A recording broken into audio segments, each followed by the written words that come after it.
27-ാം സങ്കീർത്തനം 5-ാമത്തെ വാക്യത്തിൽ ഇങ്ങനെ പറയുന്നു, അനർത്ഥ ദിവസത്തിൽ അവൻ കൂടാരത്തിൽ എന്നെ ഒളിപ്പിക്കും, തിരുനിവാസത്തിൻ്റെ മറവിൽ എന്നെ മറയ്ക്കും, പാറമേൽ എന്നെ ഉയർത്തും.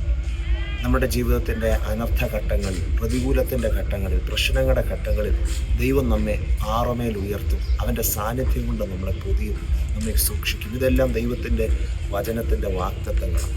ഇന്ന് എന്നെ കേൾക്കുന്ന നിങ്ങളിൽ ആരെങ്കിലും ഭയപ്പാടുള്ള ഒരു അന്തരീക്ഷത്തിലൂടെ കടന്നു പോവുകയാണെങ്കിൽ, അനർത്ഥത്തിൻ്റെ ഒരു സന്ദർഭത്തിലൂടെ കടന്നു പോവുകയാണ്, നിരാശയുടെ ഇരുട്ടിൻ്റെ ഒരു വഴിയിലൂടെ സഞ്ചരിക്കുകയാണെങ്കിൽ, ദൈവത്തിൻ്റെ വചനം പറയുന്നത് ദൈവം നമ്മെ സൂക്ഷിക്കും, ഒളിപ്പിക്കും, ഉയർത്തുമെന്നാണ്.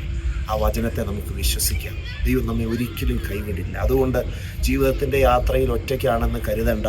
സൂക്ഷിക്കുന്ന, പരിപാലിക്കുന്ന, നമ്മെ ഉയർത്തുന്ന ദൈവത്തിൻ്റെ കരം, അദൃശ്യമായ ദൈവത്തിൻ്റെ കരം, ഇൻവിസിബിൾ ഹാൻഡ് ഓഫ് ഗാഡ് എപ്പോഴും നിങ്ങളുടെ കൂടെ ഉണ്ട്. ആ ദൈവത്തിൽ വിശ്വസിക്കുക. ഈ യാത്രയിൽ ധൈര്യത്തോടെ മുമ്പോട്ട് പോവുക. കർത്താവ് നിങ്ങളെ എല്ലാവരെയും ധാരാളമായിട്ട് അനുഗ്രഹിക്കട്ടെ. പ്രാർത്ഥന ആവശ്യമുള്ളവർ സ്ക്രീനിൽ കാണുന്ന നമ്പറിലേക്ക് വിളിക്കുക. God bless you.